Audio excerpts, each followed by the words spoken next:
ஆதரவை தெரிவிக்கிறேன். ஏன் அங்கே 100 சீட்டுக்கு மேலே பிஜேபிக்கு போயிடுச்சு. 100க்கு கீழே வரும்போது பண்டார பிரதேசி. ஹிந்துக்கள் பலப்பட்ட உடனே ஜென்டில்மேன். நல்லா தெரிஞ்சுக்குங்க, அரசியல்வாதியின் நிலை மாறும். எப்போ மாறும்? இருக்கிற ஹிந்து ஒழுங்காக இருந்தால் மாறும்.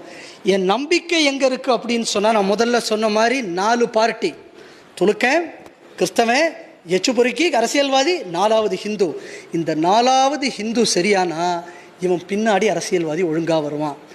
அரசியல்வாதி ஒழுங்காக இருந்தான்னா இந்த கிறிஸ்தவனும் துலுக்கனும் அடங்கி போவான். ஒரே ஒரு உதாரணத்தோடு முடிச்சிடுறேன். நான் முதல்ல உங்கள்கிட்ட சொன்னது என்னந்து, ஆர்டிஇயில் எங்களது தனிப்பட்ட உரிமைன்னு கேஸ் போட்டான் சுப்ரீம் கோர்ட்டில். என்ன நம்ம திருநெல்வேலி ஆர்ச்சி பிஷப்பாக இருந்தார் ஒருத்தர், அவர் சொன்ன வார்த்தையை நான் சொல்கிறேன்.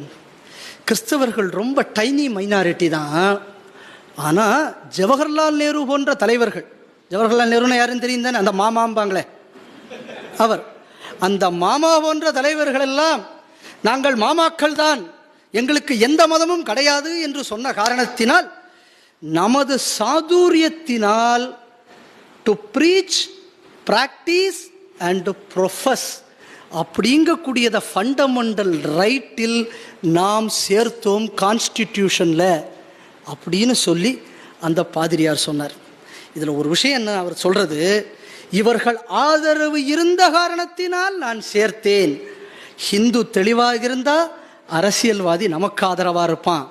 நமக்கு ஆதரவாக இருந்தால் ஆதரவற்ற கிறிஸ்தவனால் வாழ முடியாது. ஏன் முடியாது அப்படின்னு சொன்னா, ஆள் அரசு இதெல்லாம் நீங்கள் எங்கே வேணாலும் போடுங்க, வளர்ந்துடும். இந்த காளான் என்றைக்குமே புணத்துலேயோ பூஞ்சானத்துலேயோ தான் வளரும். இந்த துலுக்கனும் கிறிஸ்தவனும் எப்படின்னா காளான் மாதிரி, இந்த அரசியல் புணத்தில் தான் இது வளரும். இந்த புணத்துக்கு உயிர் கொடுத்துட்டான் ஹிந்து அப்படின்னு சொன்னான்னா இந்த கடைசி 2 சக்தியும் காணாமல் போயிடும். இந்த 4 எதிரிகளும் அழிக்கப்பட்டு விட்டால் அகண்ட ஹிந்து ராஷ்டிரம் அமைந்தே தீரும். அதை அமைத்தே தீர்வோம் என்று உறுதி எடுப்போம். பாரத் மாதா கி ஜெய்.